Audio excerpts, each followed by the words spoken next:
या शाळेत शिकलो आणि खूप मोठ्या पदावर कोणी व्यावसायिक झाला असेल, कोणी अधिकारी झाले असेल, त्यांनी सर्वांनी पुढे येऊन या शाळेचा कायापालट केला पाहिजे असं नक्कीच गावकऱ्यांनीचा पण शाळेला आधार असावा आणि शाळेला पण गावाचा अभिमान असावा. या पद्धतीचं जे आपण म्हणे तर त्या म्हणीला गावकरी पण न्याय देतील आणि सगळे म्हणजे शाळेचे जे वृंद आहे, शिक्षक वृंद ते पण न्याय देतील अशी अपेक्षा करतो. शिरूर जिल्हा परिषद शाळेचे माजी विद्यार्थ्यांकडून सुशोभीकरण. शिरूर येथील जिल्हा परिषद शाळा सध्या काट टाकत आहे. शालेय व्यवस्थापन समिती आणि माजी विद्यार्थ्यांच्या पुढाकारातून शाळेचे सुशोभीकरण करण्यात येत आहे. माजी विद्यार्थी तथा पालक असलेले शिरूर येथीलच 2 पेंटर यांनी श्रमदानातून शाळेची रंगरंगोटी हाती घेतली आहे. मागील वर्षभरापासून शिरूर येथील जिल्हा परिषद शाळेचा दर्जा सुधारवण्यासाठी शालेय व्यवस्थापन समितीने विशेष मोहीम हाती घेतली आहे. ग्रामपंचायतीच्या मार्फत शाळेला सुरक्षा रक्षक देण्यात आला आहे, तर शालेय समितीकडून विद्यार्थ्यांच्या अध्यापनावर विशेष लक्ष दिले जात आहे. तरुणांच्या लोकसहभागातून दर आठवड्याला शाळेची स्वच्छता केली जात आहे.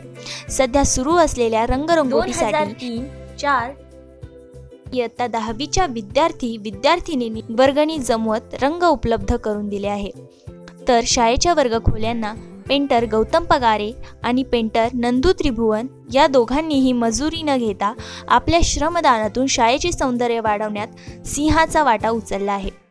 जिल्हा परिषद प्रशाला, जिल्हा परिषद केंद्रीय मुलींची शाळा आणि जिल्हा परिषद मुलांची शाळा अशा या तिन्ही शाळा एकच कॅम्पसमध्ये आहे.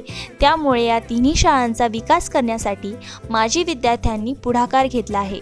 यासाठी शिक्षक देखील सहकार्य करत आहेत. शिरूरची शाळा एकेकाळी ज्या शाळेचं वैभव होतं, हजारो विद्यार्थी या शाळेत शिक्षण घेत होते, परंतु नंतर आलेल्या खाजगी शाळामुळे आणि शाळांचं खाजगीकरण झाल्यामुळे या शाळेतील विद्यार्थी जे आहेत ते त्यांची पटसंख्या अत्यंत कमी झाली. नंतर या शाळेकडे अनेकदा प्रशासनाचं दुर्लक्ष झालं आणि ग्रामस्थांचं दुर्लक्ष झालं. शिरूरची जिल्हा परिषद शाळा या शाळेचाही आता कायापालट होत आहे. या शाळेमध्ये शालेय व्यवस्थापन समिती, शिरूर ग्रामपंचायत आणि पालकांच्या पुढाकाराने बराचसा बदल होत आहे. शिरूरच्या या गावामध्ये 2 सहकारी पेंटर यांच्या योगदानातून या शाळेला रंगरंगोटीचं काम हाती घेण्यात आलं आहे. बरंचसं काम या ठिकाणी पूर्ण झालेलं आपण बघू शकता माझ्या पाठीमागे. ही शाळा आता कात टाकते आणि रंगरंगोटी सुरू असल्याने या शाळेचं सौंदर्य त्यात भर पडली आणि त्या शाळेचं सौंदर्य वाढलेलं आहे. या तिन्ही शाळेला हे दोन्ही पेंटर आज रंगरंगोटी करून याचं सौंदर्य वाढवत आहेत. नमस्कार, मी संजय पगारे आणि आपण पाहत आहात वैजापूर टाइम्स. या वर्गखोल्यांना जो रंगरंगोटी केली जाते ते या ठिकाणी करणारे पालक आणि व्यवसायाने पेंटर असलेले गौतम पगारे हे आपल्या सोबत आहेत. पेंटर साहेब, काय वाटतंय तुम्हाला की या शाळेचा रंगरंगोटी झाली पाहिजे आणि तुम्ही स्वतःच्या खर्चातून करताय, यामागचा उद्देश काय? स्वतःचा खर्च म्हणजे ह्यो जो कलर घेऊन दिलेले 2003-04च्या बॅचने दिलेला आहे आणि आम्ही म्हणजे मजुरी आम्ही घेत नाही. आम्ही आम्ही स्वतः म्हणजे मजुरी घेत नाही, स्वतः कलर मारून देत आहे, श्रमदानातून करतोय. या शाळेचा खरं तर प्रशासनाने लक्ष देऊन कायापालट केला पाहिजे, परंतु तुमच्या सारख्यांना पुढे येऊन ह्या सर्व गोष्टी कराव्या लागतात. प्रशासनानं जबाबदारी अशा गोष्टींची घेतली पाहिजे. घेतली तर पाहिजेत, घेत नाही म्हणून तर आमच्या सारख्यांना पुढे यावं लागत आहे. आमचे पाल्य इथं शिकताय असं थोडंसं वाटतंय आम्हाला, पण आम्ही काहीतरी केलं पाहिजे. माझे विद्यार्थी म्हणून काही केलं पाहिजे, आपले पाल्य शिकताय म्हणून काहीतरी कर, म्हणून आम्ही हे सर्व आमच्या श्रमदानातून करतोय.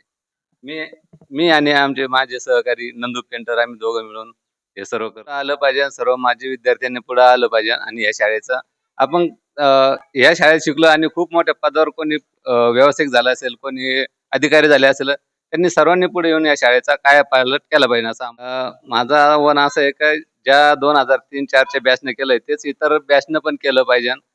फुलना फुलाची पाकळी म्हणून सर्वांनी सहकार्य केलं पाहिजे. आपल्यासोबत नंदू पेंटर हे देखील म्हणजे आपण या शाळेत शिकलेलो आहे आणि आपली मुलं पण या शाळेत शिकताय. आणि सर्वात महत्वाचं, मी 2003-04च्या बॅच मधला विद्यार्थी आहे आणि माझ्या बॅचचे सर्व विद्यार्थ्यांचे मी आभार मानू इच्छितो की त्यांनी एवढं मोठं काम हाताशी घेतलेलं आहे. आणि बरेचसे अजून जे या शाळेतून शिकून गेलेले जे विद्यार्थी आहेत त्यांच्या पण बॅच तयार होत आहे आणि मी अशी अपेक्षा करेल का त्यांनी पण पुन्हा फुलाची पाकळी करून या शाळाचा कायापालट करावा अशी मी त्यांना विनंती करेल. त्यामध्ये आता समजा रंगरंगोटीचं काम झालेलंच आहे समजा, तर अजून समजा खेळाचं ग्राउंड वगैरे असेल किंवा काही खिडक्या वगैरे तुटलेल्या असतील किंवा जे काही इतर सुधारणा असेल ती इतर बॅचनी किंवा प्रशासनाने करावे असं मी त्यांना विनंती करू शकतो. तर पालकांनी पण आपल्या मुलांवर लक्ष दिलं पाहिजे आणि जे मोठे मुलं येतात त्यांनी पण थोडंसं आपलं कर्तव्य म्हणून या शाळेची दक्षता घेतली पाहिजे, काळजी घेतली पाहिजे. नक्कीच गावकऱ्यांनीचा पण शाळेला आधार असावा आणि शाळेला पण गावाचा अभिमान असावा. या पद्धतीचं जे आपण म्हणे तर त्या म्हणीला गावकरी पण न्याय देतील आणि सगळे म्हणजे शाळेचे जे वृंद आहे, शिक्षक वृंद ते पण न्याय देतील अशी अपेक्षा करतो. संजय पगारे, वैजापूर टाइम्स, शूर.